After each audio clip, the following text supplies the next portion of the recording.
Salvatore, unfortunately, there's no real answer to your question. There is an answer to your question, but there's no real answer to your question. So with that discussion in mind, and people are worried about the correction, we talked a couple of weeks ago about buying puts.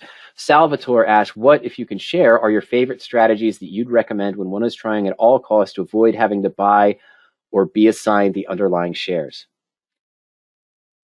Any single option strategy that's not a covered call, that's not a single option strategy, but any single option strategy that doesn't involve owning stock does involve the potential to potentially have to buy, sell, or have to be short shares of stock.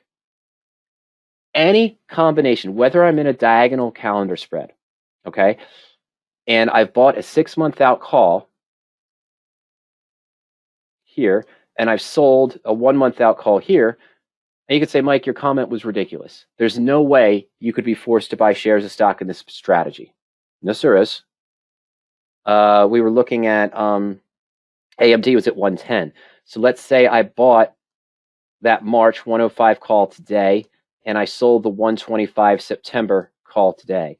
Come September expiration, the stock is trading up here at 135. Now, technically, I'm not buying shares of stock, but if I did not move this call, if I did not roll it up, which obligates me to deliver shares of stock I don't own at 125, my broker is going to buy shares of stock for me at 125 to deliver them at 125. Did I take ownership of the stock? No, my broker did that for me because I had to cover an obligation. The key, Salvatore, is remember that when you buy a call, this gives you the right to potentially buy shares of stock at that price. I don't have to. I can sell the call at any time.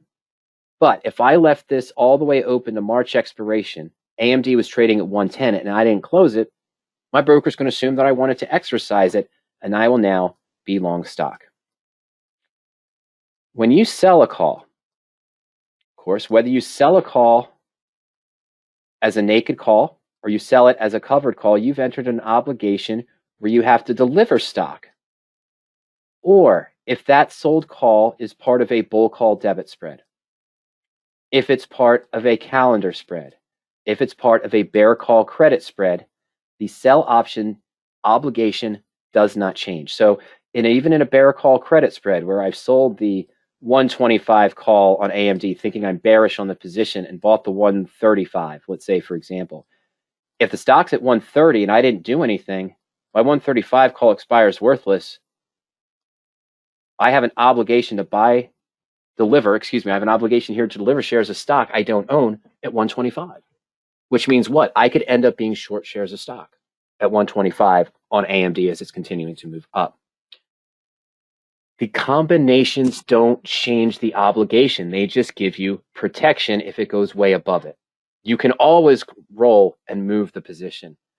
Any option strategy, Salvatore, that involves selling, buying, calls, or puts has the potential where you may end up being long or short shares of stock due to one of the obligations of the sold option or the obligation, the rights you have on the long option if you didn't close it in time. Sometimes that's exactly what you want to have happen. Similar to the calendar spread, a bull call debit spread where I'm buying that 110 call and selling the 125 and AMD ends up above 125. I want my broker to exercise my long to buy shares of stock at 110 to sell at 125. That's my full profit. Okay. And this can happen prior to expiration if there's a movement. You're absolutely right. Now, in this case, I wanted to, but in that bear call I just mentioned, selling the 125 and buying the 135 for a net credit, if the stock suddenly shut up from where it was today at 110 and on Monday it goes up to 130, it's not above my other strike yet, which gave me the protection. This is, by the way, full loss on the bear call spread. I might get exercised early in that call and end up being short shares of stock. That can happen in a calendar. That can happen in an iron condor. That can happen in an iron butterfly if it's between the strikes. Early assignment doesn't happen that often, but it can. Even when you're long the option, when you're in a long straddle, you've bought a call and a put or a strangle, you control this. The only way you could end up being long or short shares of stock is if one of these options was in the money at expiration. You didn't sell to close it before, Salvatore. Then you could end up in a position where you'd be buying shares of stock if it was above the call strike price and the put expired worthless, short shares of stock here because your broker would assume you were going to exercise it. You would have taken care of that before expiration. If you were at your profit zone, you would have sold to close that before expiration. But from our previous email, Salvatore, I just want to impress upon you that although not every position means it's a bad thing if you have to buy shares of stock if you're exercised to deliver an obligation, which I'd want in a debit spread, maybe in a calendar spread for the protection. But just trading options doesn't change the standard obligation that we saw when you buy a call. You have the right to buy shares of stock. If you don't sell to close an in-the-money call before expiration, your broker will assume that you wanted to exercise it, you'll own the stock. Being short a call, you have an obligation to deliver. In some cases, you want to have that happen. As I mentioned, the bull call debit spread. Puts are reverse. When you buy the put, you have the right to force someone to buy your shares of stock. Now, in a married put, that's already covered. I own the stock, I bought the put, I have a small 4 or 5% risk on the position. And if I hold it all the way to expiration, and I don't sell or close the position early, then what my broker is going to do, if the stock's trading below that put, is exercise that put. I'm going to deliver my shares of stock at that price, take the max loss of 4 or 5 or 6%. But if it's just a long put that I purchase, speculating the market's going to move down, and of course the stock does move down and my put is now in the money, and I didn't close it before expiration, I'm going to force someone to buy shares of stock I don't own, which means I would be now short stock. Again, you'd have to hold it all the way. No one can force you to do it in this case if you're just long a put. But in a spread, when you sell a put, that still carries the obligation where you may have to buy shares of stock. You can be forced to buy shares of stock if that short put is in the money. And if you're in a spread and it's between the strike prices, yes, you may have to buy those shares of stock. Again, early assignment doesn't happen that often. But again, that can happen too. All right, so we're going to cover that there, Salvatore. That's my sort of explanation there. When I post this, I'm sure people are going to comment and say, no, you're not right at all. Trading a calendar call, you can't be forced to buy shares of stock. Well, I can be forced to be exercised to cover my short obligation, and I want Salvatore to be aware of that. And you could say in a bull call debit spread or a bear put debit spread, if you get assigned, you're not really selling shares of stock to cover the obligation to buy. Your broker's just closing those out. But essentially, that's the action. Okay, that is the action that occurs. If I'm in a bull call debit spread and the stock moves up as I expected and I get assigned here, yeah, my broker's exercising this to buy stock to sell this. I don't pay out $12,000, $15,000, $20,000. You're right. And I get the max profit that I wanted early, and that's fantastic. But again, it's to point out that just doing this doesn't change the obligation that I can be assigned at any time on my short call or my short put. That's why I have that here. But in a credit spread, in a bull put credit spread, of course, if it's between the strike prices and I get assigned earlier, bear call credit spread, that is an opportunity. That is a potential outcome. By the way, I want to illustrate this on that topic. Calendar spread, where I'm buying that March 110 call on AMD and I'm selling the 125 here. Had a customer a year and a half ago to 2 years ago who brought onto the webinar a problem or an issue where they were in a calendar spread and they weren't paying attention and the stock was above the short call strike price and it was X dividend date. They got assigned on their short call. And because this was a different expiration, the broker did not exercise their long 110 call 5 or 6 months out to deliver the short. And that got into a scary position because they got assigned early because someone wanted to take the dividend. Now, our customers short shares of stock at 125 on X dividend date, which means what? They're not only short shares of stock that they weren't intending, they thought it would be covered. They also now have to pay the dividend because those who are short stock have to pay the dividend in that case. So that's that's where it comes down to it in that case. All right, and Fernando brought in a comment. Ed, I'm going to get to your second question in a moment. Fernando brought in a comment. Why people short stock paying a loan when they can buy a put or sell a call with no loan cost? A lot of people, Fernando, my guess is a lot of people don't want to mess around with the time value, with the obligation of the short call just for a little bit of premium, or worry about the time value and an expiration date of the option. they want to short the stock, it'd be short the stock as long as possible if the move doesn't occur without having to worry about a time value decay if they had bought the put option, or just getting a small premium of a few dollars if they had sold the call and then being short the stock later. Yeah, I can't answer the question, and I think you know why, Fernando's, because I would buy a put. Maybe I would buy a put and sell a call, as you mentioned, and create the synthetic short stock position. But now I know I do have an expiration date on that short stock trade. So if it doesn't move how I wanted to in the first 60, 70, 90 days, even 4 months, I'm running out of time here to do something. And I've got to consider if I'm getting into the loss zone as well. So I can't answer the question because I trade options like you, Fernando, so I don't do short stocks. This is a loaded question I'm going to get to for Salvatore, and then I'm going to get to Ed's question as well. Today we've had the great discussion. We talked about probability and delta early on. We talked about managing a long option position. I talked about why I don't do iron butterflies, because I don't want to have to be glued to my screen to be doing management and rolling a short leg, so it's no longer in the money on the short call, the short put side. And we talked about how I like bull put credits rather than iron condors because the market condition has been that way. But in the last 6 or 7 months, it's been looking like it might have been a pretty good time with just a few hiccups in there on the bull put side and on the bear call side, where we only had about half that many hiccups on just the bull put side. But iron condors might have looked pretty good. You've heard me talk about iron condors. You've heard me talk occasionally about long straddles around earnings, something Ernie was playing around with, and occasionally I just like to take a lottery ticket on there. Salvatore's question related to all of this in one big envelope, and you guys have heard me say this before, no one really likes the answer, and I do apologize for that.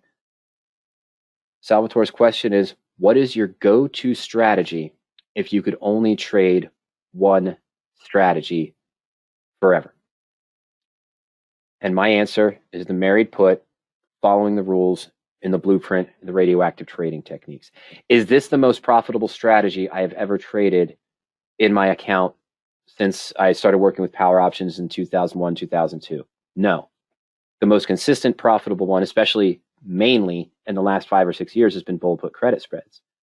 But that account, the amount of money I've allocated to bull put credit spreads, occasionally bear call credit spreads, has been down as much as 50 to 60% at several times over the last 5 or 6 years. 2 times in 2018. I wasn't trading in the cycle of the third time. We saw that February 5th through 9th, 2018, and the October series where it started to decline caught me off guard too, for about a 35% decline of what I had allocated to bull puts, because it happened instantly.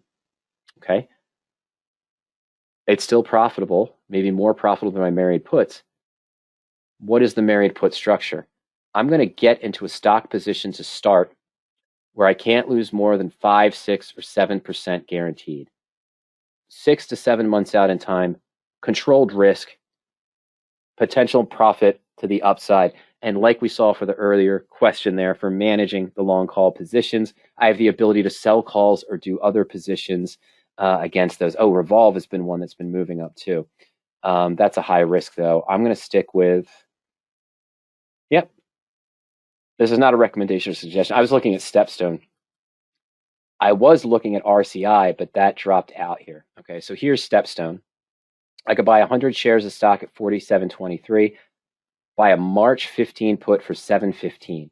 Yes, my cost basis is $54.38, but I'm guaranteed, because of that put, Salvatore, gives me the right to force someone to buy my shares of stock at 50 at any time between now and expiration. Well, not any time, but at expiration. I can sell to close this for less of this maximum risk at any time between now and expiration. And normally, yes, I like to go with a lower risk of less than 7.5%. Controlled risk, unlimited upside, and I can generate income against it using the 12 different income methods discussed in the blueprint. I wouldn't do this right away, of course.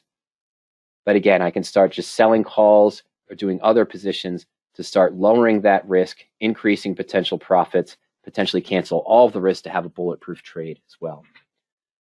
Now, if this isn't the most profitable strategy I've ever traded, if this isn't the highest success rate, bull puts give me about an 85% success rate. If this isn't the highest success rate, why am I saying that this would be the go-to strategy if I could only trade one thing forever?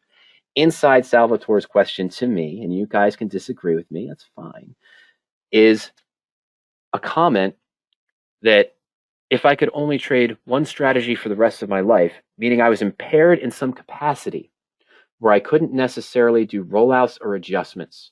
I put on 10 new positions of a given strategy. I get into a car accident on my way to the grocery store tonight after the webinar, and I'm incapacitated in the hospital for 6 to 8 months. What do I want in my portfolio? Do I want that portion, the large portion of my portfolio, to be in bull put spreads where I could lose 50% of what I invested or 100% if the market turns and they all fall down below it? Or do I want to have 50, 60, 70, 80% for earning, maybe 100% of my portfolio in these protected stock positions where even if the market does correct 10, 12, or 15%, sometimes in the next 6 to 8 months when I'm in the hospital, I've only given up 7 to 8% of my total portfolio with all the 10 positions I had open. I only lose 7 to 8% on each one. And I've kept 93, 96% of the value in my portfolio intact because I'm going to change strategies with the market. I am eventually going to go into bear call credit spreads, I'm sure. I'm eventually going to look at maybe double diagonals, taking the calendar spread and combining it with the calendar put spread when the market conditions dictate. I'd like to say I would like to do bull put credit spreads, but I know that they're going to be down 50%. Long calls, the market turns against you. You can lose 50, 60, 70% of what you invested in those positions. So if I could only do one thing and only had the choice to do one thing, for me personally, and for saving what I have for my kids, if I'm incapacitated where I can't trade, it's going to be the married put structure. And yes, the blueprint I'm talking about is the full work. It's the full work that discusses the initial structure of the married put and the proper use of the 12 different income methods. You can get that from the Power Options store, or you can get it right from radioactivetrading.com under the products tab as well. You can even, if you go to Radioactive Trading, go to the products tab, you can view the table of contents here, and you can see other information about the blueprint there, or the other product, the home study kit also. So you can do it at Radioactive Trading, Salvatore, or you can do it at Power Options.